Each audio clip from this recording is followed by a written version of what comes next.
Progressive Alliance's launch party. Thank you so much for being here. Another quick note, hopefully you've all seen where we have food and drinks in the back. Bathrooms and water fountain is right out the front entrance as you came in. We waited a little bit to make sure that we have as many people here as are intending to come. We may have latecomers, but we're excited to have you. So we'd like to start. Again, thank you. And all of you individuals and organizations that are here now are the reason why a few of us decided that we should have South Bay Progressive Alliance. It actually has been a long time in the making. A few of us have made it our big part of our work and our life. I'll quickly introduce myself. My name is Nasim Nouri. I am a co-coordinator for South Bay Progressive Alliance among the many amazing founding members. We actually got together in August of last year in a casual conversation with Richard Hobbs. He mentioned that, hey, wouldn't it be great if we had an organization modeled after the Richmond Progressive Alliance right here in Santa Clara County. So hopefully a lot of you know about Richmond Progressive Alliance, and you know, I heard the idea and it took me about 30 seconds to get hooked. So here's my hope for this afternoon, that by the time we all say so longs to each other, that a lot of you, if not all of you, will also be hooked on this simple idea that we need this fundamental shift from a profit-focused society and economy to a people-focused one, to one where our voices are heard, we are represented, and policies and politicians work for us, work on our behalf, and not the corporations and business interests. So that's it. Thank you. It's a fabulous idea, and we're fortunate enough to have that model ahead of us. So we started that long ago, and the first thing that the group of founding members and all of them are here tonight, we're asking ourselves is, why should we exist? Like, what really, is there another organization that's needed? Because we were all active in many organizations, community groups, and doing our passionate work all along anyway. And really what we came up with was the vision that ended up translating into our mission statement. So I'd like to read our mission statement at this time. The South Bay Progressive Alliance is an independent, politically unaffiliated organization with a mission to unite diverse individuals, communities, and organizations into an inclusive coalition that fights to elect local corporate-free candidates, enact progressive policies, and build institutions and a society based on democracy, equity, cooperation, compassion, and sustainability. So we thought that was a really great reason to exist. But having been worked in these organizations before and in our community groups, we also realized that there is a huge gap between translating these ideals and goals into policies and representation. And that's where an organization like South Bay Progressive Alliance comes in.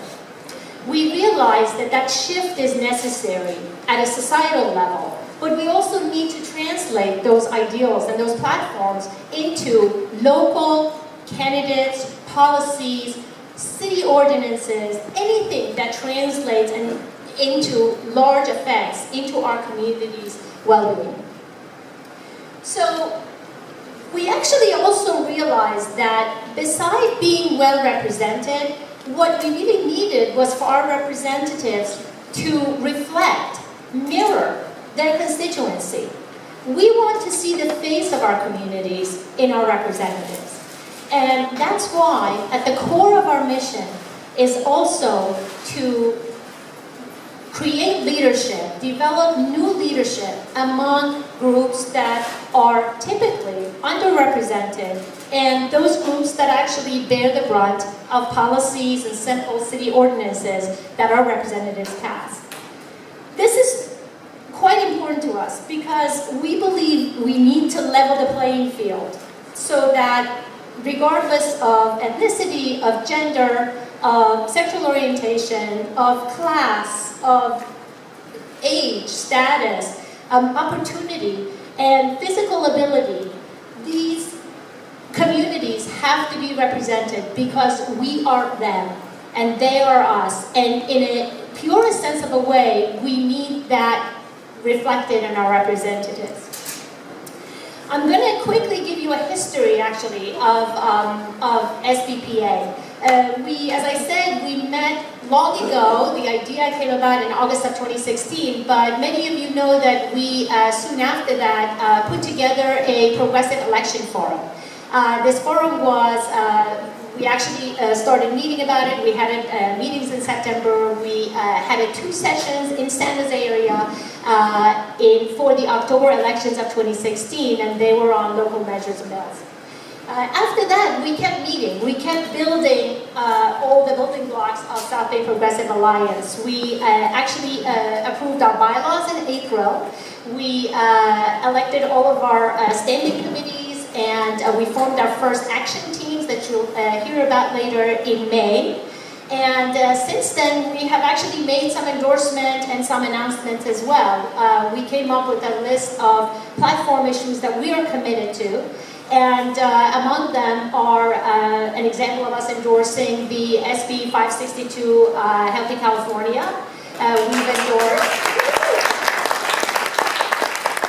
We've actually endorsed the Disclose Act 8249. We supported Rule 1216 to try to regulate emissions from refineries in the East Bay. The most exciting endorsement we've had is that we decided to endorse our amazing candidate for California Lieutenant Governor, Gayle McLaughlin, our lieutenant today, and you'll hear from her later. So, as you see, we've been around. We've been doing a lot of stuff, but here's the critical element that we've been missing, and that's why we are really looking forward to this day, because that critical element is you. You know, as well as the few of us struggling to put this organization together, that we actually are at a whole new level of cooperation and collaboration in order to retune our democracy, to strengthen it, and to make sure that it's revived, because it is in danger. So that means forming alliances. That means bringing all of your passion and your commitment, adding your voice and your votes to ours. So we welcome you to join us today. I know some of you have already joined as members. Thank you so much. We have a website up. We have a membership form on there. We have a donation page. Our website is southbaypa.org. And we would love for you to advocate for us, spread the word. And I want to also show you this trifold that we have. We have stacks of these in the front. So the fact that you're all here means that you're activists in your communities, that you believe in the platforms that we're presenting. So please take a stack with you and distribute it and share it with your community, because we literally need as many hands as we can get to thrive together. Thank you so much for your time. I'd like to pass the mic to Richard Hobbs to tell you actually about how we do things within the SBPA and our action teams. Thank you.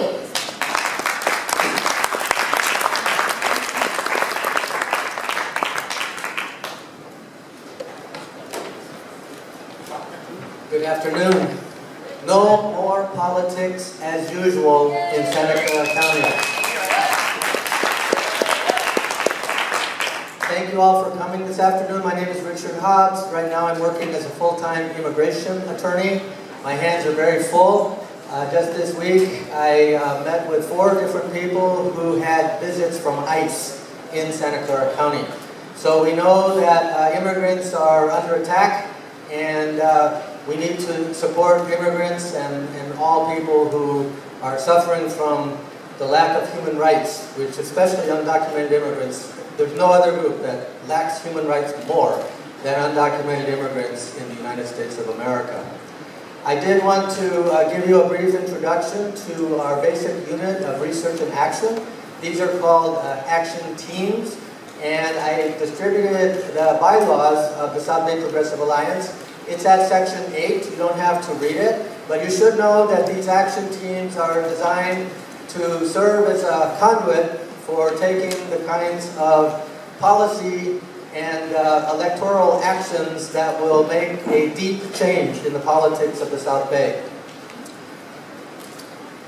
Each action team will consist of SBPA members. The action team can invite non-SBPA members, but I do urge everyone to join today. Each action team also will appoint a chair or co-chairs, convene meetings, and represent the action team on the steering committee of the South Bay Progressive Alliance. To date, we only have one action team, and it's called the Elections Action Team. The Elections Action Team has met several times. We have preliminarily targeted a few races, although this could change with your participation. Those races include City Council in San Jose, City Council in Santa Clara, City Council in Milpitas, and also the Alum Rock School District. Those are the 4 jurisdictions that we've started to look at. And as part of that, we have had some exploratory meetings with individuals who have run or are interested in running on a corporate-free political campaign, including Carmen Montaño from the city of Milpitas, who was the vice mayor there, including Judge Jane, who ran for the Santa Clara City Council, and also including Ray Mueller, who is the head of the Bond Oversight Committee for Alum Rock, and who is considering a run for the Alum Rock School Board. There are other races that are just as compelling. We want you to be involved and engaged in deciding who to support and why. And so we look forward to your participation in the Elections Action Team. The Elections Action Team has also talked about certain electoral policy changes. For example, in Berkeley last November, they passed a campaign finance reform ordinance that would be extremely useful for us to look at in the South Bay, in different cities. Another example is districting in the city of Santa Clara. And another possible option that we have discussed is allowing non-citizen immigrants to vote in school board elections so that they can actually elect the people who are making the policy decisions about their children. However, we know that we want to form many other action teams. We need a policy action team, and action teams can pop up on pretty much any issue that is of interest in the South Bay. And we know that some of those interests are around housing, transportation, the environment, healthcare, immigrants, and also the criminal justice system. Those are some examples. And so according to how we meet in 2 weeks, actually on October 14th at 3 o'clock right here, we're going to be having a first membership meeting of the South Bay Progressive Alliance. So we urge you to join today and show up here on Saturday, October 14th at 3 o'clock in order to begin the hard work of forming not only action teams, but also deciding which races and which policies we're going to be supporting in 2018. One of the goals of the South Bay Progressive Alliance is to support candidates early. If we know that there's a candidate that is not taking corporate money, that has progressive human rights politics, and will sign a pledge of accountability to their constituents, then we want to support that person early on, like in March of next year, not in October, not in September. We want to get people elected who will make the type of change we want to see in our community. And so finally, it's really a great honor, and I have to say my distinct pleasure to introduce to you a troublemaker, a rabble-rouser, a friend of people and planet, a founder of the Richmond Progressive Alliance in 2004, and a candidate for Lieutenant Governor, Gayle McLaughlin. Gayle was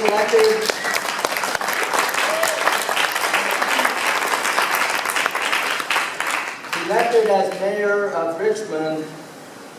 She has taken on Chevron, raised the minimum wage before that was popular to do so, joined the Mayors Against Illegal Guns Coalition, radically lowered the crime rate in the city of Richmond, supported a local soda tax, allocated money to develop worker-owned cooperatives, proposed eminent domain to seize Wells Fargo mortgages during the housing crisis, opposed criminalization of the homeless, and supports immigrant rights and single-payer health care.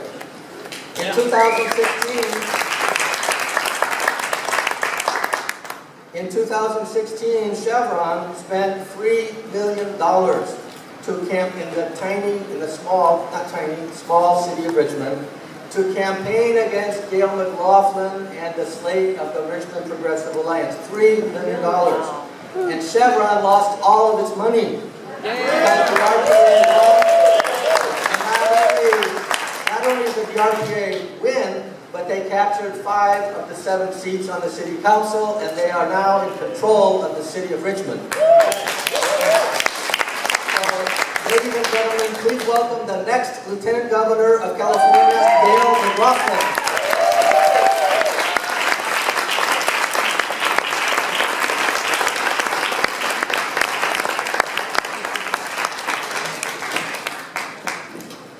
Thank you so much, Richard, for that really rousing introduction and just introducing everyone here to this wonderful concept of what you're starting. A Progressive Alliance. And I want to start out by saying I've just returned from an 8-day campaign tour of Southern California, and there are progressive alliances just like you, just like the Richmond Progressive Alliance, popping up everywhere. I visited the San Diego Progressive Alliance, the South Bay, it's called the South Bay LA People's Alliance, which is their progressive alliance. San Fernando Valley is developing a progressive alliance. The Inland Empire has a progressive alliance, and those are just some of them. LA, I hear in general, the larger LA area is thinking about coming together as a progressive alliance. And of course, in Northern California, we have the South Bay Progressive Alliance with you guys really moving forward. And there's a Pacifica Progressive Alliance and a Pinole Progressive Alliance. And there's a North Coast People's Alliance, and of course the Richmond Progressive Alliance, and many others getting started or somewhat moving forward already. Some of the progressive alliances have been inspired or encouraged by us in the RPA and our model, and others have gotten started on their own, and we're sharing our Richmond experience because we know that people need to hear that it can be done. And since we've been in operation, the RPA was co-founded by some of us in 2003. So it's been, over a decade since we've been in operation. And so we've been able to make many accomplishments. And we want to share that experience with people so everybody realizes that every community can do what Richmond has done and really turn things around. And that's what's needed. That's what's needed to really change the whole structure of our democracy and make it truly a people's democracy from the grassroots, building quality for our lives. That's what it's all about, changing our lives, bringing better opportunities for all of us in our communities and having us all have the true pursuit of happiness that our Constitution says we're supposed to have. So it's going to be up to us, right, to do it. So I'm so pleased to be here. And I want to share with you, well, first of all, I know I've had this opportunity earlier this year, I think it was, to present and share some of the nuts and bolts about how Richmond did it. And you can Google, we have a video out now, which is really, I think, well done, way for people to just listen and see from many of our members of the Richmond Progressive Alliance in Richmond, how we did it, just some pointers on how you might want to do it as well. And I know you've already come a long way just hearing your mission statement, etc. So if you Google Sharing Our Experience Richmond Progressive Alliance YouTube, you'll be able to get that YouTube video, and please watch it. It's not a very long one, but it does deliver a great message. And I want to share with you some of the things that we were able to accomplish in Richmond so that you know what you too can accomplish if you and when you get a super majority on your city councils in the South Bay. As was mentioned by Richard, we now have 5 corporate-free council seats out of 7, which is a super majority. And it wasn't that long ago, a little over a decade ago, when Chevron had complete control of the entire city council. They were either purchased by Chevron or they were intimidated by Chevron. These council members were just doing the bidding of this big oil refinery in our city. We had high crime, we had poverty, and nothing was changing. We were activists trying to make things change in the community, like all of you.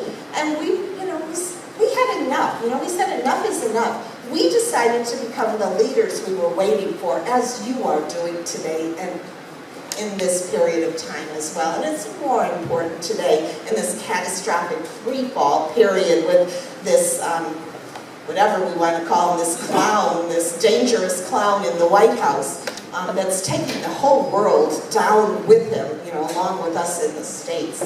So it's really, really, really important for us to build these progressive alliances and be the leaders we're waiting for. So in Richmond, our successes included things like passing the rent control ballot measure this past November, which is the first new rent control law in California in 30 years. We also passed a minimum wage increase to $15 an hour. We reduced crime dramatically. Now, before the RPA came about in 2003 and we started getting people elected, I was the first corporate-free council member and served 2 terms as mayor and then ran for council again. All my campaigns were won without any corporate money, and this is, like Richard mentioned, in spite of Chevron's millions. And I wasn't, of course, the only one, because those 5 council seats now are filled with corporate-free council members, out of 7. We'd like to have the whole 7 at some point, and we will. We also reduced crime dramatically. Our homicide rate went down 75% in 8 years. Now that's really a dramatic change in a city where the homicide rate was going upward. We did it by addressing the root causes of violence, and also by having a community-involved police chief and changing the culture of the police department. We got $114 million in additional taxes from Chevron. We're taking Chevron to court for the damages that they've done to our community over the years, the harm of pollution and explosions and all the problems that having this major oil refinery in our city has caused. We also are a member of a community choice aggregation program where 85% of our businesses and residents get their electricity from cleaner, greener, and cheaper sources of energy. And this is what we need. So we push back on this big oil giant, to get them to do better, and we lift up renewable energy for our community because we know we have to do that to sustain our planet. We've done so many other things. We've stopped the criminalization of the homeless. We put forward and championed a wonderful affordable house, a program of foreclosure prevention that sought to get underwater mortgages by eminent domain, by the city's power of eminent domain, so that we could reduce the principals for our homeowners, keeping them in their homes. And, we defend our immigrants. We defend our public schools against privatization. We oppose the privatization of jails. We stand for so many of the things that I know you all stand for as well. And in addition, so part of my effort right now, along with others in the RPA, is to go around and share the Richmond model, some of our successes, how we did it, and encourage others to keep doing the coming together as we did and as you are doing. And at a certain point, it became clear to us that, if we ran a statewide race, it looks like we might have a larger stage, a louder megaphone. We could spread our message further. And so, when people started thinking about that and asked me if I would run for lieutenant governor, I thought it would be a good idea. And so I've taken on this race, and I'm so grateful for your endorsement. Thank you, thank you, thank you. And I've been traveling to both, really share the message of building from the grassroots. So the first and primary purpose of my campaign for lieutenant governor is to encourage organizing, to encourage building of local political power, because there is no way we're going to change our democracy, or I should say our lack of democracy, without building from the local and building from the grassroots. And we do this by building a local movement, but also, and very importantly, by running local candidates for office without any corporate money. I mean, that was the purpose of the RPA, and the RPA, to just give you our basic description, we're an inclusive, diverse, corporate-free, independent, progressive, year-round organization. We are in place not only in election years, which is an important part because we run those corporate-free candidates, but we're also in place in non-election years because we rally the community, mobilize, bring forward the issues of the people, and stand for people versus corporations.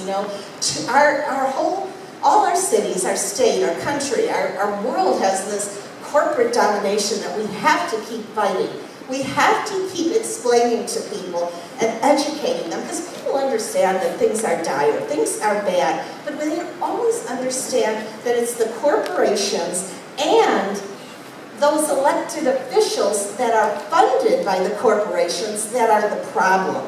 So we have to, just share this message again and again, so people understand when they go to the voting booth, they should and must vote for corporate-free candidates. I mean, it's a principled thing to do. It's an important thing to do, and our democracy will not recover, will not survive if we don't have these corporate-free office holders.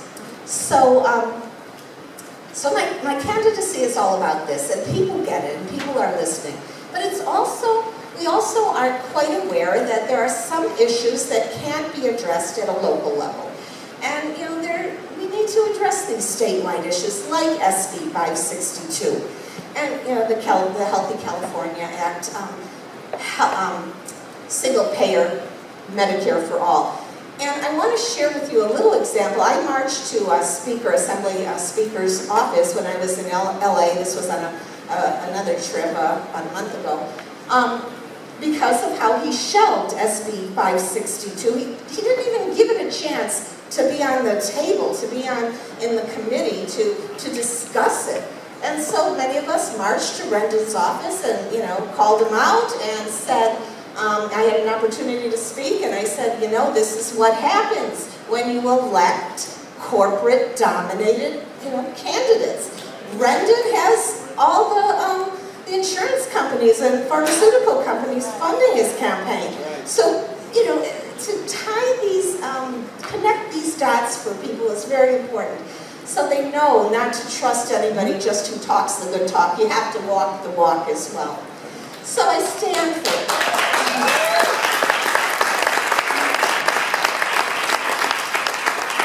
So, we need those good elected officials on every level of government, and we need them to stand for single-payer Medicare for all, for free college California. My campaign is talking about that, and the lieutenant governor sits on the UC Board of Regents and on the California State University Board of Trustees, so what a great opportunity to advocate for free college California. And, we need to do things like reform Prop 13, close that corporate loophole.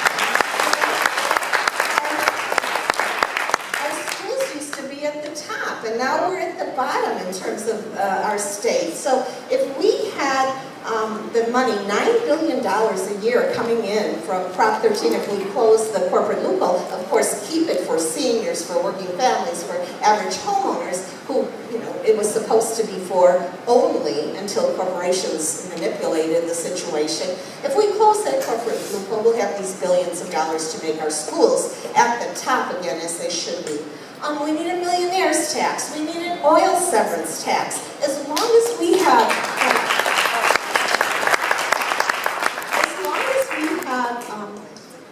oil extraction happening, and we don't want any more oil extraction, but as long as we have it happening, Californians should get that tax money. And we're the only major oil producing state in the country that doesn't have such a tax. So I'm saying let's tax oil extraction and raise the tax each year so that they'll be discouraged from further extraction.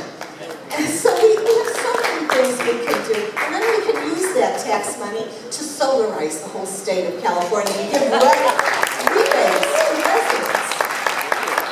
So there's so many things that we can do. We have to, have that. Richmond's a sanctuary city. We need a sanctuary state. We need to defend our public schools. We need a public bank. We really need a public bank. And,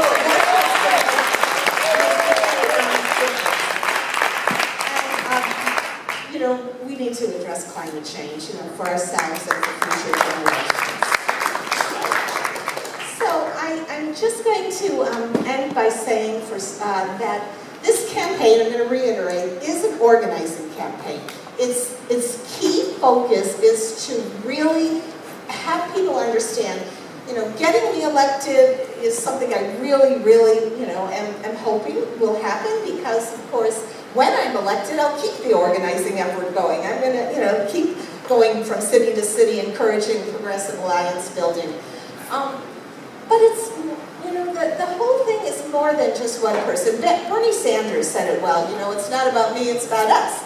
And that's really the truth of the matter. And the reason is because if we had progressive elected officials, corporate-free even progressive elected officials, in every level of government, in every office of government, city, state, national, we still wouldn't have the democracy that we need if we didn't have people participating in their daily lives, defining our own destiny.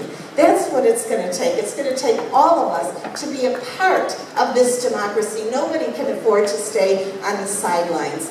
I mean, without that civic participation, without people being a part of the collective decision-making about our collective future, we're really missing the point. We're going to be atomized individuals, just thinking me only instead of thinking us. So we really need to all be involved in this process, and my organizing campaign is all about that. And we need to understand that corporations have to get out of our process, our electoral arena, get out of the interference in politics, whether it's city, state, or national. And believe me, in Sacramento, and I know many of you know this, corporate lobbyists are running amok, throughout the halls of our state buildings, influencing the elected officials. And we don't need that. It's really a big, big job we all have. And it can be done a little at a time. Just as Richmond did it, the South Bay Progressive Alliance is going to do it. And just as the South Bay Progressive Alliance is doing it, so the San Diego Progressive Alliance is doing it. And then we're going to network together. And we can network together all along. Because, Richmond needs you all to keep doing what you're doing. And, we hope that Richmond's success has given you some ideas. And every Progressive Alliance needs each other. And as we come together, we have more people power. We can get those statewide issues put in place. And we can stand for defining our own destiny together. We can tell corporations, you have no place in our politics. We're the decision makers. We're going to make it happen, and we're going to do it by organizing. So thank you all for your time. Volunteer for a community organization for LUNA, for Latinos in Latin America. I volunteered almost 5 years for that organization, and one day Ash was running and he was losing against big money. And I decided to volunteer for him. Well, it turned out that he was losing for 15 points in the primary, ended up winning for over 6 points. And so I'm going to do the part that I'm inviting people to speak in solidarity and their connection and support for the Richmond Progressive Alliance. And I got the honor to begin with Assembly Member Ash Garber.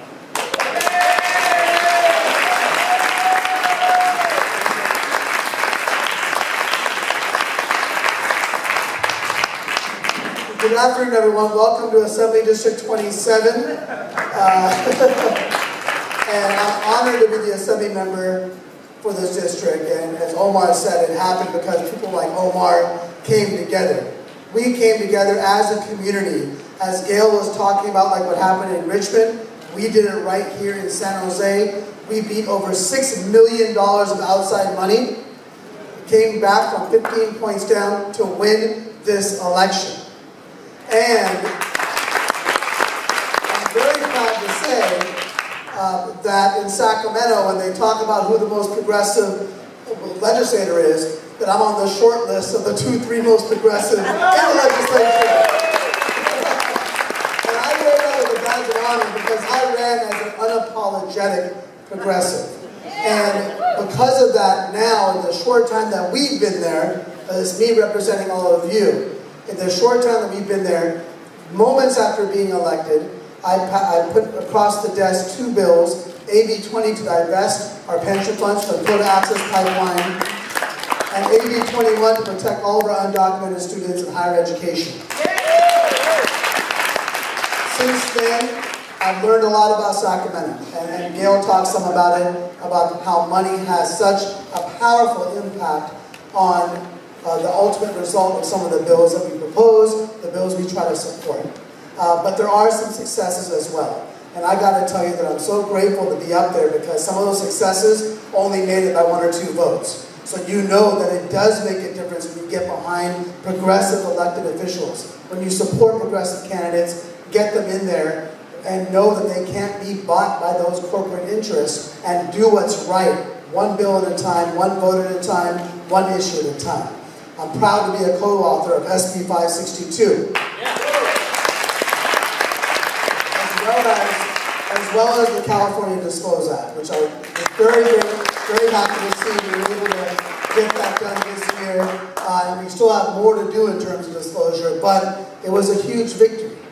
And I look forward to doing more year after year when it comes to getting rid of our reliance on fossil fuels. And when we talk about that, let's keep in mind, we could not even get a bill passed this year that even told us what chemicals are being used, okay? We have a ways to go. So early on, when it was asked whether we need another organization, yes, we do. We need the South Bay Progressive Alliance because there is a progressive movement. There are progressives throughout this, every corner of the state has progressives, but they're not mobilized. If we mobilize the progressive movement, we will be able to get more and more victories in Sacramento. We'll be able to get victories at the local level. So we need you. We need each and every one of you. We need you not only to motivate your friends, family, and neighbors, we need you to contact your friends, families, and family across the state so they can mobilize their neighbors as well. Because we're talking about battles. We're battling the banking industry, we're battling the fossil fuel industry, we're battling the healthcare industry. We know we'll never have close to as much money as them, but we know we can have more people than them. And that's the one way we win. So thank you so much for organizing this association. I've been waiting for you for a long time, and I'm proud to be a part of this movement. So thank you all.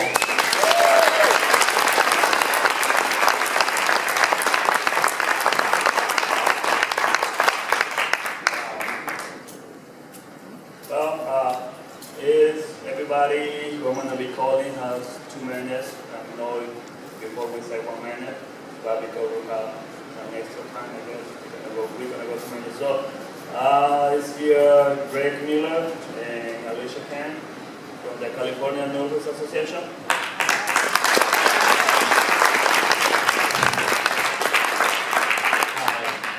I'm glad to be here at this inaugural event for South Bay Progressive Alliance. CNA has long recognized the importance of reducing the influence of corporate money in politics, as we were one of the leading organizations behind Proposition 89 in 2006, which also called for publicly funded elections. We also understand that the causes most dear to us, like health care, and the working conditions of nurses, are related to a host of other causes of social, economic, and environmental justice. So we organized for the Main Street campaign, the Robin Hood tax on Wall Street transactions, and environmental justice campaigns from Richmond to the oil trains to Standing Rock. One of the main characteristics of the single-payer improved Medicare for All system we strive to create is democratic control. Healthcare, along with the whole economy and society, must be of the people, by the people, and for the people, not of, by, and for the 1%. The governments at all levels must be made instruments of the people. We have allowed corporations and profiteers to gain so much power that government's commitment to do what is best for us has been greatly compromised. We must create a new political culture, and the South Bay Progressive Alliance can be part of this by endorsing and promoting local candidates who resist corporate influence, refuse corporate money, and focus on serving, first and foremost, the interests of the majority of the people. We are looking forward to working with the South Bay Progressive Alliance.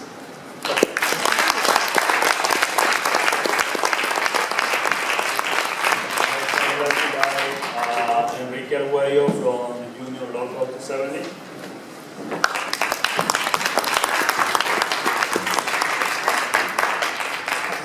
Good afternoon, brothers and sisters.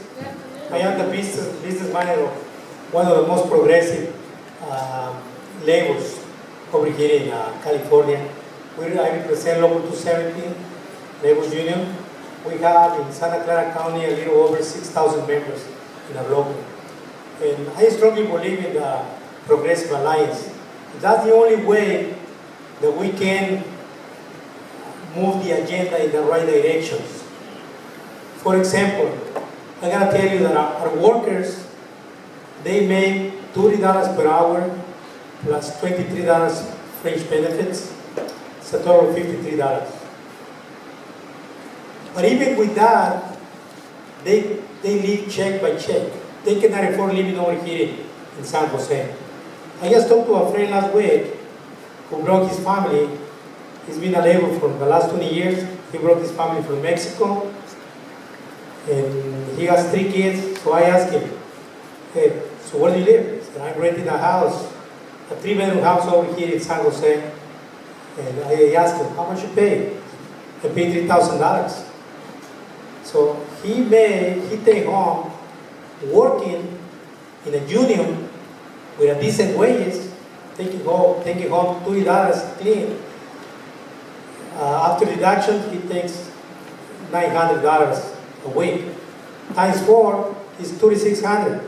So I said, you pay $3,000, so you just have a little over $600. So how can you do for a living? He got to travel to the Bay Area, San Francisco, Mountain View, Oakland, working different every day.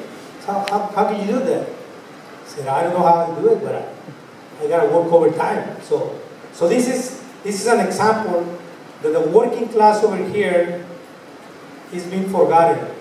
So we need to support candidates that support these working class people. Thanks so much for.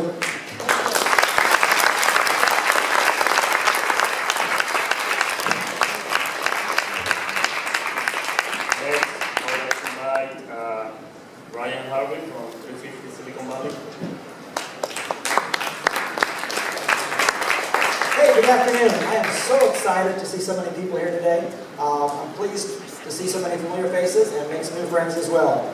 For those of you that don't know me, again, my name is Brian Haverly. I'm proud to serve on the board of 350 Silicon Valley, the local affiliate of 350.org. We're the world's fastest growing environmental organization fighting climate change. We've been around for about 10 years. We're already in 180 countries. So many of the things that this group embraces in its goals and its passions really resonate with me personally. We talked about fighting climate change and how that intertwines with so many social justice issues. Well, just like we partnered with the CNA, we partnered with many other environmental organizations. 350.org is on the forefront trying to stop things like the Keystone Pipeline, the Dakota Access Pipeline. We're fighting the proposals to export coal from Oakland, things of that nature. So we've also succeeded in beating back Phillips 66 and their proposal to bring tar sands by rail through San Jose. As Ash mentioned earlier, we can only win by combining our strength. And so I would urge you, as Nassim and others, please join us today. Our website is on our sign here, southbaypa.org. Please, if you're in social media, Facebook, Twitter, share the word with your friends. We need to back each other on each of these battles. And as a coalition partner, 350 Silicon Valley, the local affiliate, is proud to partner with the South Bay Progressive Alliance. Thank you.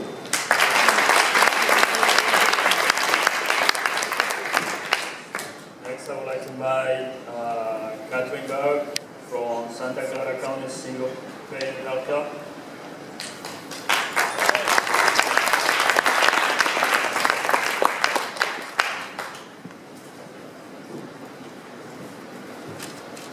Well, the Santa Clara County Single Payer Healthcare Coalition has grown a whole bunch this last couple of years. I'm telling you. The room is so full, we have to find chairs and tables, and it's so exciting.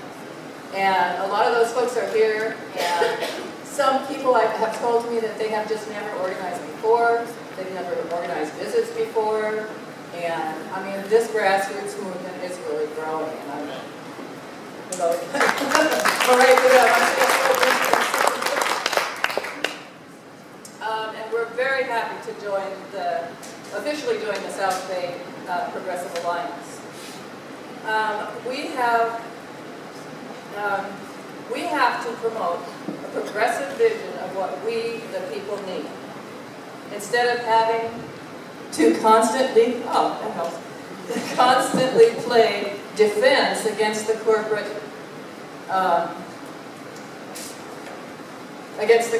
vision, as we have been doing. The current federal government has tried 3 times this year to take health care away from millions of people and will continue to try to destroy the social safety net entirely. Medicaid, the workhorse of our system, is the main target, but Medicare and Social Security are up next. Unfortunately, the previous government did not go beyond the patchwork of health care programs either in their vision when they had a chance. Instead, they just added a couple more patches to our expensive quilt, which has allowed drug, insurance, for-profit health organizations, and other profiteers to get richer and more entrenched. Strong local progressive organizing is necessary to build movements strong enough to affect governmental change needed to win our human rights. We've seen movement happening already. Just lately, I don't know the time, you have to tell me if I'm doing it all the time. Kamala Harris has already been, is there a sign? Oh, well, we've already affected Kamala Harris, and we hear that Gavin Newsom has come out formally for single payer. We hope they stick with it, and thank you all. I'm so happy that we're here.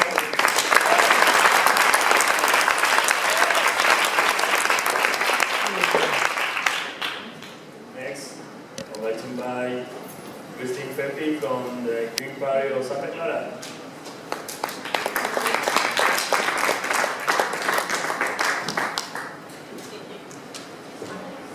Hi. So my name is Christine Pepe. I'm a county council member of the Green Party of Santa Clara County, and we are really proud to be a coalition partner to the South Bay Progressive Alliance. The Green Party is the only national party in the U.S. with a corporate-free principle that rejects donations from corporations, super PACs, and industry lobbyists. We are about 3,700 registered Greens in Santa Clara County, and also about 100,000 Greens in California. We are longtime advocates for much-needed election reforms to overturn Citizens United and mandate a corporate-free standard for all political parties and elected officials. And of course, we are for the environment and social justice, just like Brian said. And so we fully support SBPA's progressive platform and look forward to this exciting partnership. Thank you very much, SBPA, and happy birthday.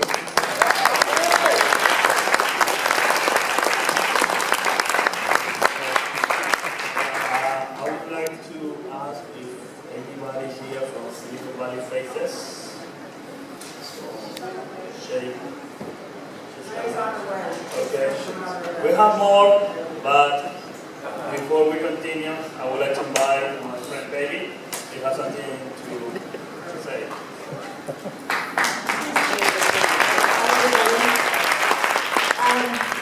Wow, this is a great turnout. And what we wanted to do is, we figured that after a while you might get tired of people talking at you.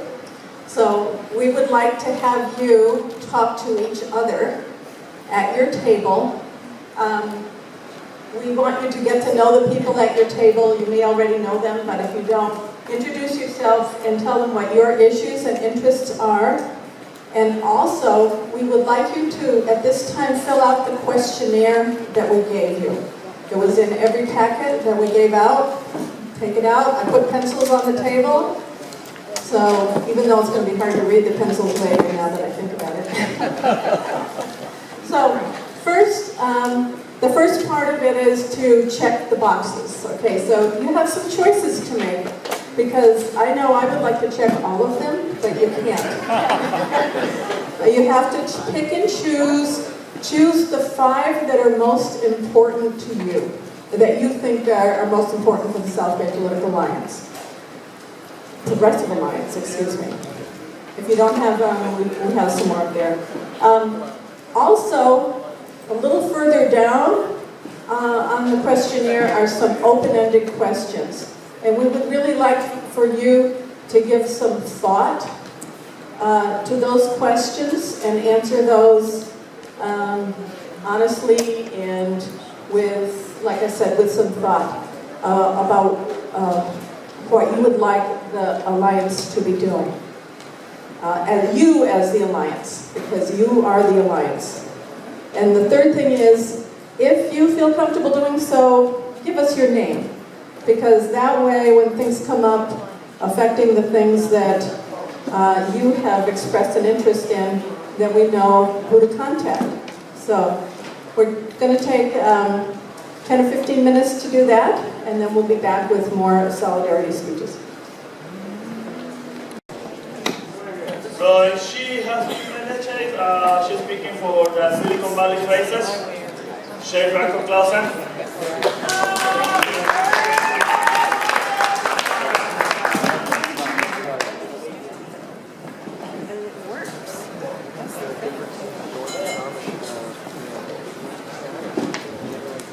So I definitely want to say I'm sorry that I was tardy to the party, but I'm here now. So yes, my name is Gayle McLaughlin, and I'm the Director of Development and Government Relations for Silicon Valley Faces. How many of you ever heard of Camp Everytown? How many of you went to Camp Everytown? I see you, Reverend Moore. And so the great thing about Camp Everytown is while we're dealing with stuff on a national, and while all of us are out here organizing and rallying, who's talking to our kids? We're letting 80% of their truth be told via social media. So what we do is we break down the misogyny, the bigotry, the kids who don't have cultural competence, and bring them together for 4 days, starting in October all the way to April at Camp Everytown, where we bring faculty, teachers, police officers who are not identified as police officers for a reason, right?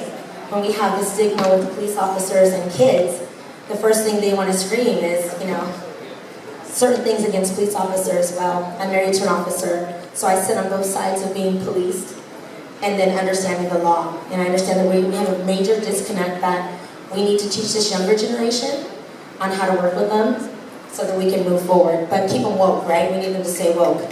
So the reason I'm the Director of Business Development there is to just bring a different lens. I'm the Vice Chair of the Commission on the Status of Women. I co-chair the Justice and Advocacy Committee working inside the jails, because those are our most vulnerable women, the ones that are incarcerated, trying to provide them services inside the jail and outside the jail. Because a lot of the kids that go to camp, you don't realize that these are their kids. The great thing about Silicon Valley Faces, as we work with restorative justice practices versus punitive, because we have to give kids to be able to speak, and we try to make them understand the faces of trauma and conflict. So that's what I do. I would love for everybody to find out more about what we're doing. So thank you for having me.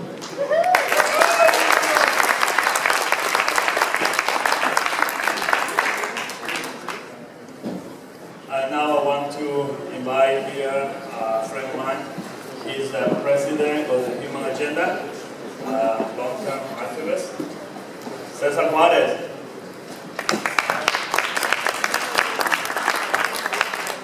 Richard had plastic surgery and changed his skin color. He's a Mexican American. My name is Cesar Juarez. I'm the president of the Board of Human Agenda. I've been in that position for approximately 3 years.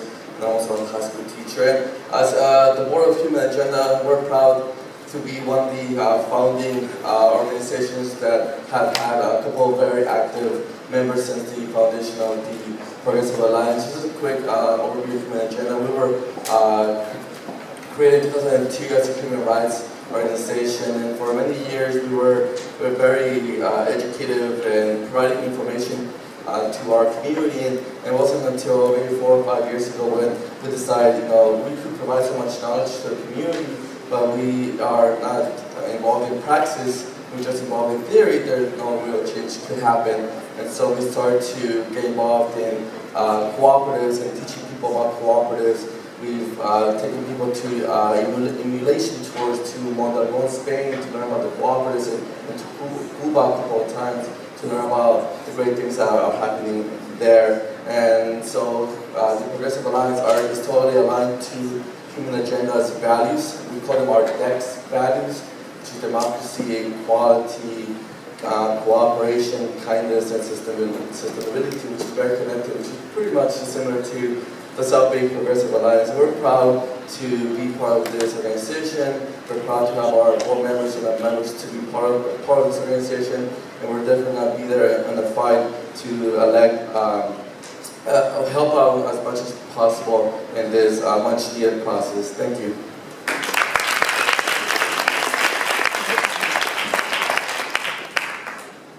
Awesome applause today. We've been doing a good work keeping our speaker on time. Thank you, David.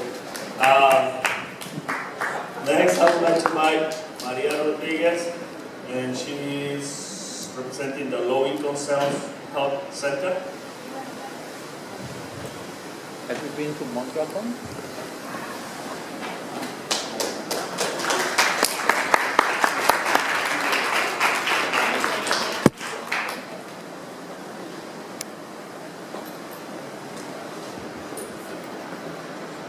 Buenas tardes. Mi nombre es, ya lo oyeron, mi nombre es María Rodríguez y represento al centro The Low Income Self-Help Center. Somos un centro de lucha por los derechos de gente de bajos ingresos. We're a center that fights for the rights of low-income people. El apoyar a esta organización nueva es muy bueno. It's good for us to be supporting this new organization. Todo el mundo se queja que todo es muy caro. Everybody complains that everything is so expensive. Tienen que escoger de pagar renta o comer. Si no pagan renta, salen a la calle. People have to choose between paying rent and eating, and if they don't pay the rent, they end up on the street. Todos ojos miran que hay gente en la calle y no los apoyamos. Everybody sees that there's people in the streets, but we don't support sometimes. No hay voluntad del gobierno o si hay, es poco y es nada. There's no will from the government to help with this, but if there is, it's too little, too late.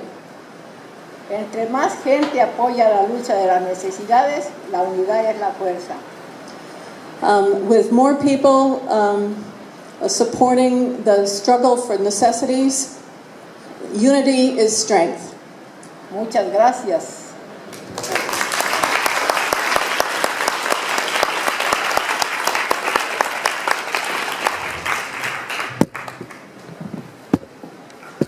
Next, I would like to invite Anne Wilson from representing Move to Amend.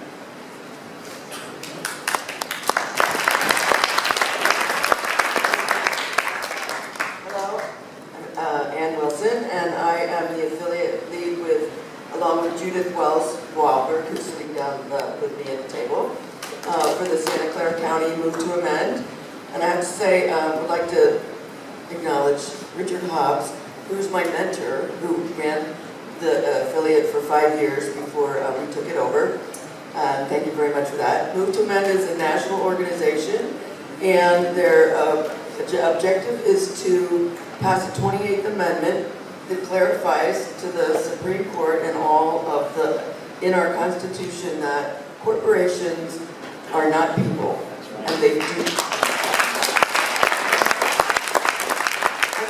have the same rights as humans do in the Constitution, and also that money is not speech, and that money needs to be regulated, which we've heard a lot about today already, in terms of buying our politicians, and both from wealthy corporations and wealthy individuals who are making a lot of bad moves in this country today in regards to our human rights, our human families, our environment, and our social welfare. So I just, that's what we're doing. And thank you very much.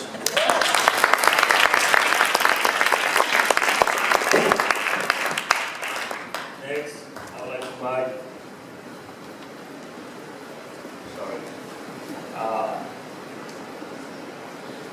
Ron Johnson from Affordable Housing Network.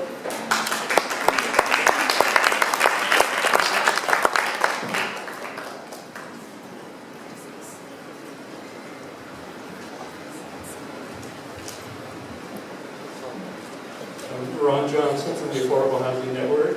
I apologize for looking so ragged, but I was working, pruning trees, and all of a sudden I remember I was in the wrong place at the wrong time. I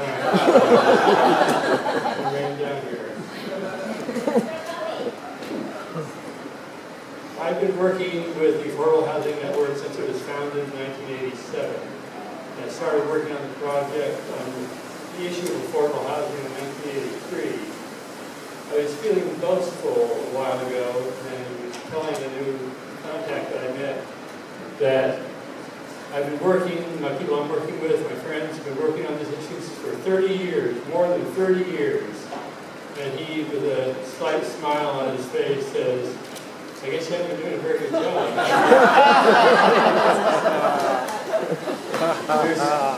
The housing movement, not the network in itself, the network is not the only advocacy group, housing advocacy group by any means, but the housing movement has had moments of power.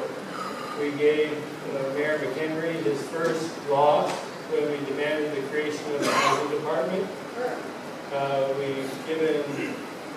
We forced the housing department, once it was institutionalized, to focus on the extremely low income. That's our focus, the extremely low income and homeless. So there have been times when we've made great progress, but to keep progress be consistent, we need broader reach than we have just by ourselves. And that's the advantage that we see in becoming part of the Alliance. My brain's gone out of me. So, I got 15 seconds left, but I don't have 15 seconds to say.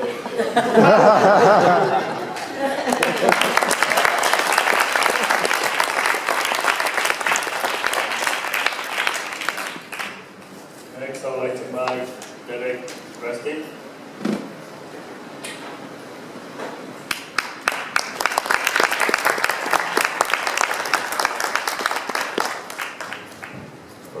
everyone. My name is Derek Grasty. I'm a Bay Area resident for over 30 years, a San Jose resident for 15 years.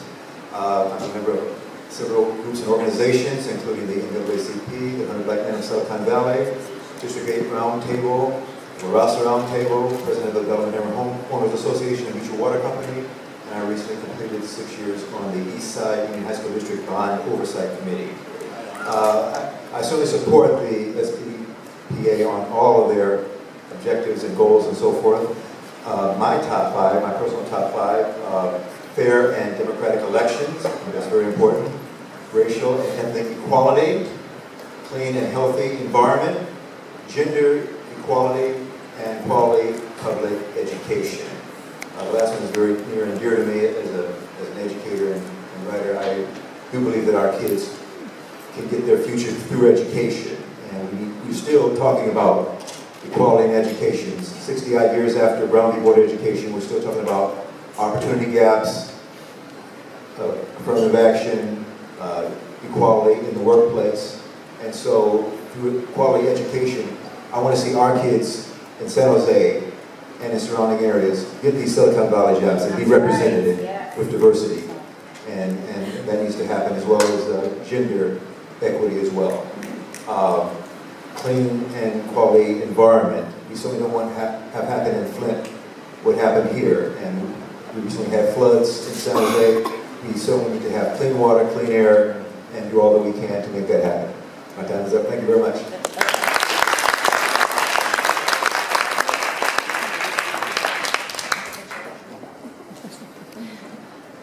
Next, I would like to invite Sarah Dean from San Jose Peace and Justice Center.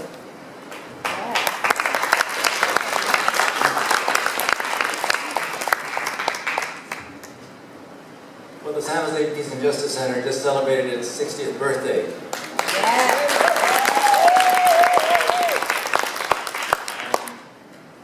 One of the things that the Peace and Justice Center is always into, of course, is this trade-off between social programs and war. And so one of the things that we have to correct in the society is end this addiction to war.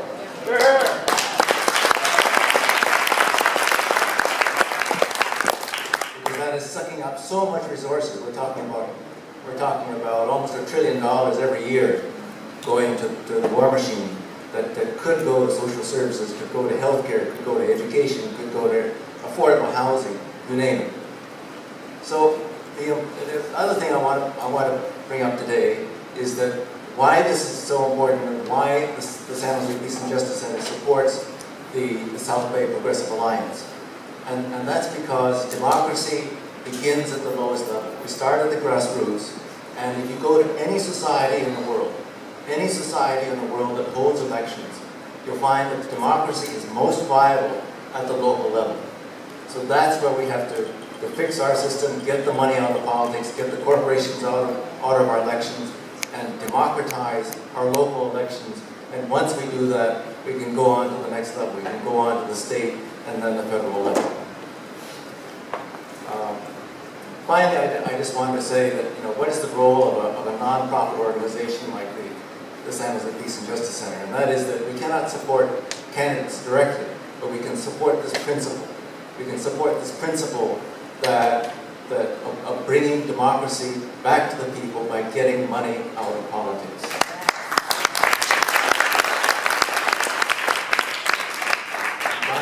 Finally, I'll leave you with this. What does the Constitution say about people in our democracy?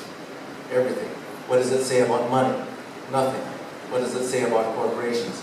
Nothing. So that's your answer. It's people, people, people, and no money.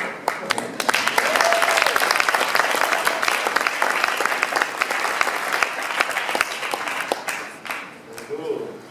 I would like to, I think we're done with our special speakers. But I would like to ask if anybody, someone who would like to share something with us for a couple minutes or show us our support, if there's somebody who would like to speak. Yeah, there's one.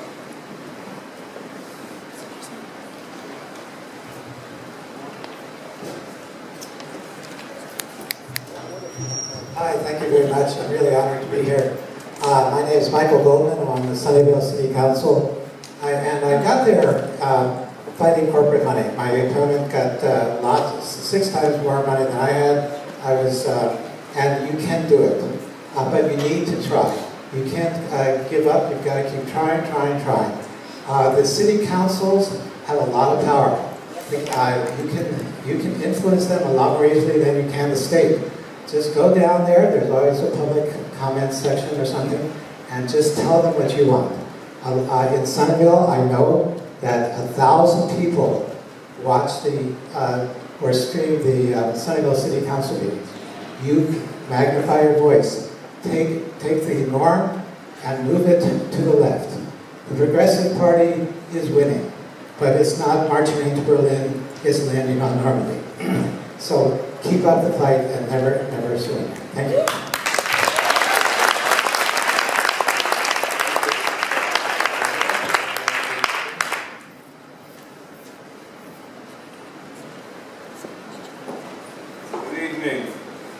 I'm Burke Moore, President of the San Jose Silicon Valley NAACP. And I stand to remind everyone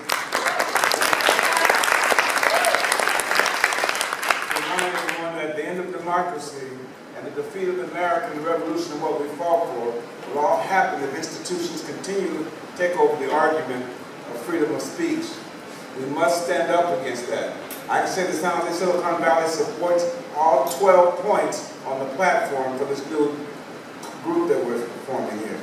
We're also going to put someone from our executive committee will be on your board to help represent us.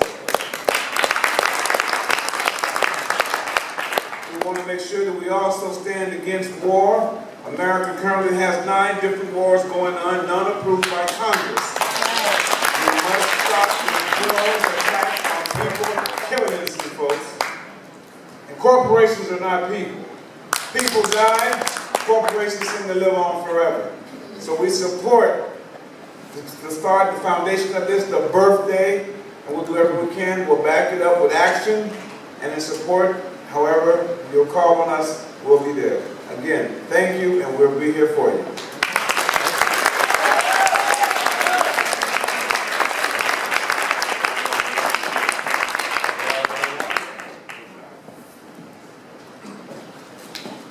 Hi, my name is Bob Jung. The guy that shows up in lots of places. I want to come here to give a very specific thing I think the SBPA should take on. There's work on a ballot measure for San Jose to actually improve or actually put in place real police oversight. As Richard mentioned at the beginning, that one of the issues SBPA should work on is criminal justice. And people know that in South Bay, we have a lot of issues with police violence, with a lot of misconduct. Just last month we had the Jacob Dominguez, the latest case of people being killed without transparency, lots of misinformation being spread by the police and our officials. So one thing that Gayle talked about was what the RPA did. But one thing she didn't mention is the impressive fact that in the past 8 years, there have been only 1 police-involved fatality. And this is due to the work the RPA did to put in real police oversight. The IPA, the Independent Police Authority in San Jose, has no teeth. It's purely advisory. So last week, some of us went to a meeting. PAC put together a meeting, over 200 people attended. The city council members, the police were there. I think the NAACP was one of the people there, including several families, the victims' families showed up there. I think that was a very moving, a couple of them got up and spoke, and it's very moving to hear them speak and hear their stories. So I think this is a real, issue that it's a local issue for Santa Clara County. It's an immediate issue. There's going to be the next few months, there's going to be work on this ballot measure that I think we should get involved in and help put together. And I think it affects the most vulnerable members of our community. So I put together a little half flyer with some of the issues that they've identified, the problems with the IPA, and I'll handouts for people to learn more. There's a sign-up sheet on the table for people who want to get involved with this group. So, thank you.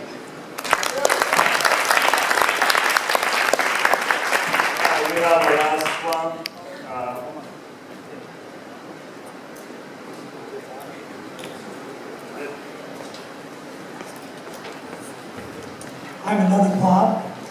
Lord, I've been working with Move to Amend, Corporations are not people, money is not speech, and California Clean Money. Recently, in fact, one way to illustrate this is I went down the checklist of the things that we're most interested in. I went down with the idea of which is the one that we have to do, and if we don't get that done, the rest are moot points. And I've recently come to realize that climate change is the one that we have to fix, or we can forget all the others. I've recently started working with an organization called 2020 or Bust, 2020ORBUST.org is the website. It has a Facebook page and a real neat little app to help you work on getting the carbon out of your life. We have to get 8 gigatons out of our annual expenditure of carbon going into the atmosphere by the end of 2020. And that's where the 2020 or bust. If we don't get the 8 gigatons out, we're going to go over the 2-degree mark. So that's what I think right now is the most critical. Thank you.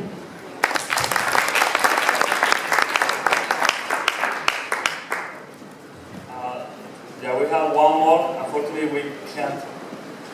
Yeah, we can, in the next 2 minutes, we can allow more speakers because we need to continue. I'll be short. My name is Nancy Zhou. I'm with the Friday Peace Vigil at the Martin Luther King Center Library there every Friday. I am very excited to come to this event.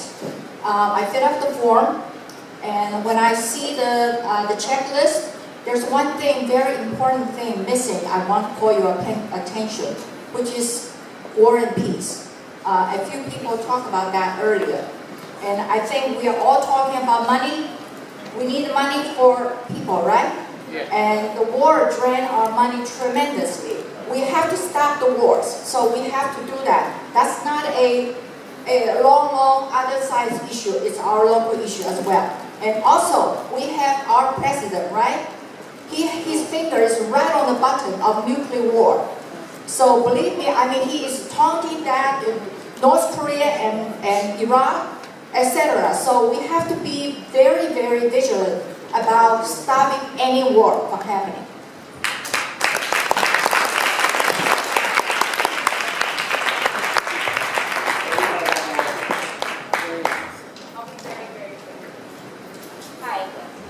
Hi, my name is Jenny Bradinini, and I was one of the organizers of the Women's March. Now we have continued to form a C3, we're Women's March Bay Area. But what I wanted to say is we also support the SBPA, and what we can bring to the table is we have a whole gigantic list of first-time activists that have come out that are learning how to be activists and not quite sure how to do it. So we look at our job is to be able to partner with all these awesome coalitions and organizations here to try to get them to show up and turn out at the events. And on that same note, January 20th is a 1-year anniversary from when we did the Women's March. So we will be holding a type of a rally, and it's going to be called First We March, Now We Run. Hear our vote. So lifting up candidates, women candidates, marginalized communities, teaching people that they need to get civically engaged and register to vote, and kind of kick it off for November to get the election season going. So we have a website. You can find us at womensmarchsanjose.org. Thank you.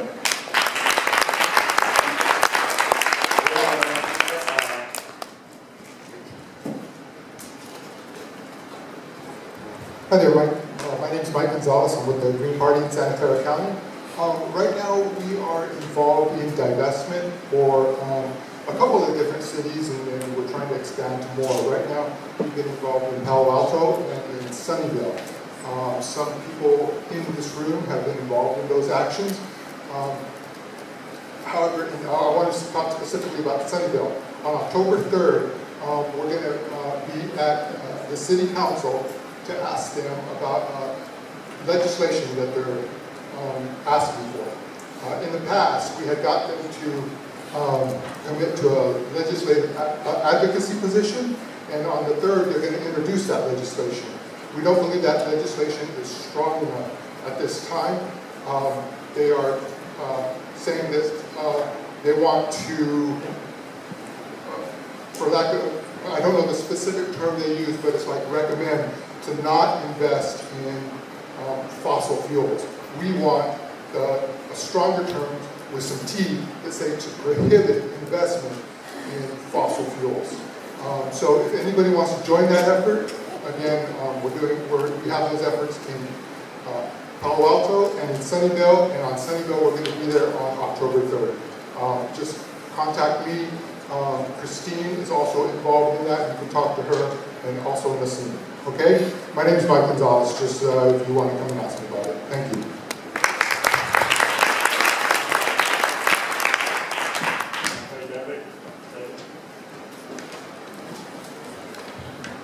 The last one, so I'll make this quick. My name is David Mihai. I'm on the steering committee of the Richmond Progressive Alliance, and I'm also the organizer of Represent Us, an anti-corruption campaign finance reform organization from San Francisco down to the Bay Area, trying to get money out of politics, trying to find out where the money's coming from, and trying to close all these loopholes that let all these people pay off people that are supposed to be representing people. So, I'd just like to say that considering all the things that I've seen people speak of here, and considering all the activities that I've seen SBPA do, I'm proud, as someone who fights against corruption, to be in the same company. So, thank you very much.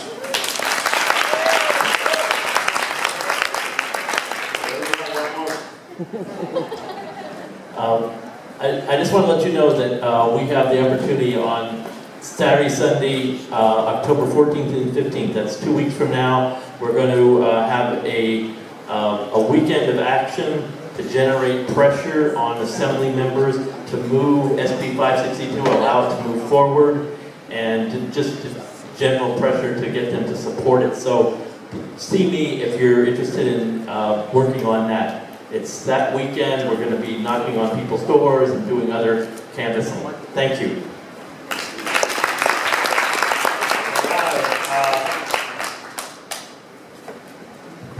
Next, before we go to the next step, I want to say that I'm an activist, but I think we need politics. Now we need the right politicians to represent us. So right now, I would like to invite a candidate for former Richmond mayor and candidate for lieutenant governor, Gayle McLaughlin. She has a special announcement to make, and so please, I want to hear the strong applause.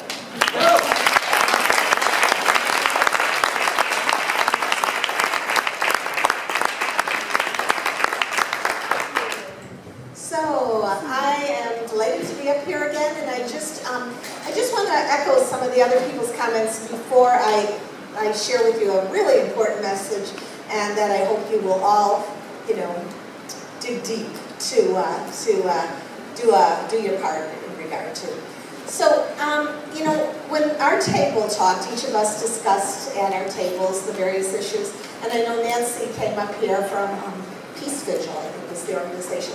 The issue of war and peace, and I just want to touch on this because, we talk about our local, we're all about local organizing, progressive alliances. And I just want to say you can still be all about local organizing and running local candidates and draw the link from the local to the international. When I was mayor of Richmond, I was a part of Mayors for Peace, an international organization. I brought resolutions to the city council against the war in Iraq and against getting into war with Iran and taking money from this trillion-dollar war budget, putting it into cities that are being starved for resources. So we need to, the candidates, the elected officials here on a local level need to know, we need to draw those links. We don't stay in our silos. We really are part of a global family. And it is a systemic problem. We need a sustainable and peaceful planet. So, when we talk about systemic problems, and that's what we're all talking about, that's what these social justice and sustainability issues and peace issues are all about, the systemic problems we have. We need the structures that Progressive Alliance are all about, and the structures are made up of people. And in order to keep these structures afloat and alive, we need funds, right? I mean, unfortunately, our society requires money to survive. And the same thing holds true not only for survival of individuals, but survival of organizations. So the RPA has always, had to dig deep in our pockets to keep ourselves going. We have a membership, an annual membership fee, and some people have been able to give quite, large donations to help us pay the rent and help us print those brochures and, whatever else we need, keep the lights on in the office. And the same thing is true of the South Bay Progressive Alliance. Now you're on your way, you're getting started, you have that vision, you have that sense of principle and integrity that we can do this, we will do this, we must do this. Now we have to make sure it happens by way of addressing the financial aspect of this. So I know you have a membership fee. I think it's a $20 a year annual fee. So I hope all of you will pay that if you haven't already. Become a member of SBPA. Pay your $20 a year. However, I hope you will give more than that, whoever can.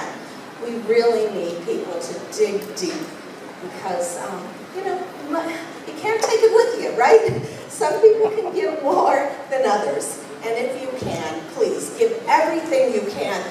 We're living in dire times. This is not a time to hold on to something that is so, just has no real essence. Money is something that we know we'll never have as much, as someone said, as the big corporations. But whatever we have, let's put it to good use. And I know the SBPA is going to make efficient use of whatever money each of you can donate. So I'm asking you, as I have asked people in Richmond, and as they have so generously done, I'm asking you to give to your organization. This is your organization. And, it's our organization because we're connecting from Richmond to the South Bay to every other city. So my plea to you, my encouragement is to give what you can so that your organization, our organization, can become this wonderful, defining our destiny organization that we all need. So please do. Thank you.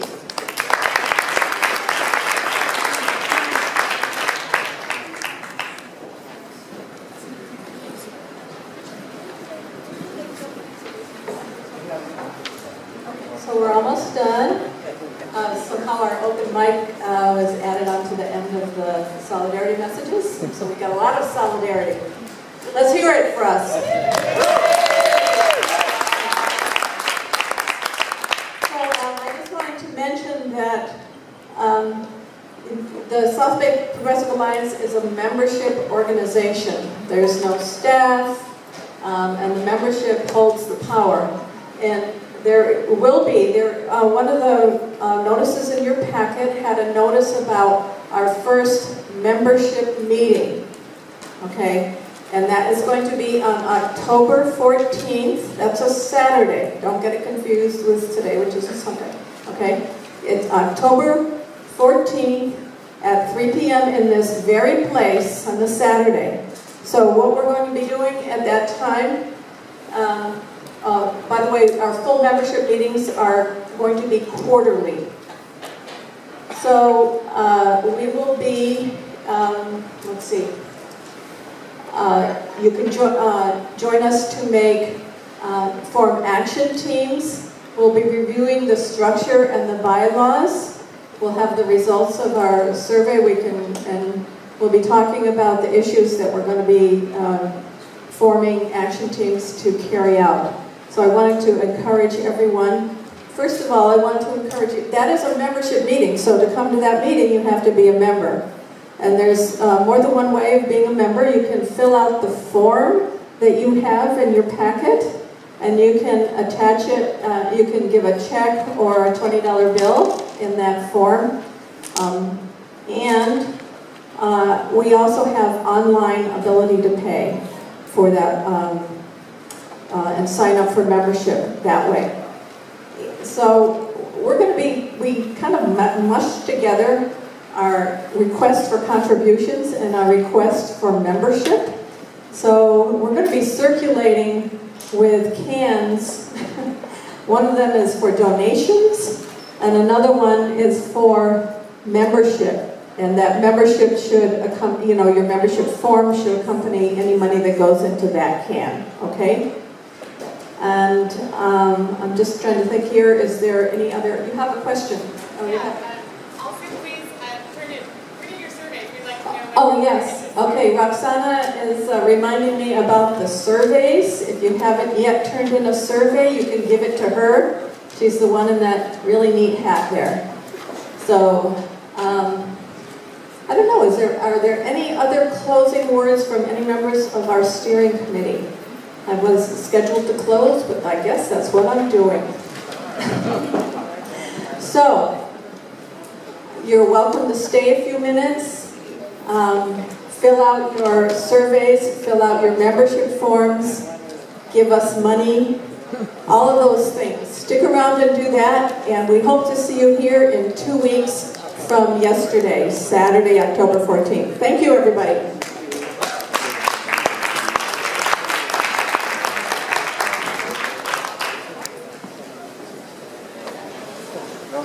Great.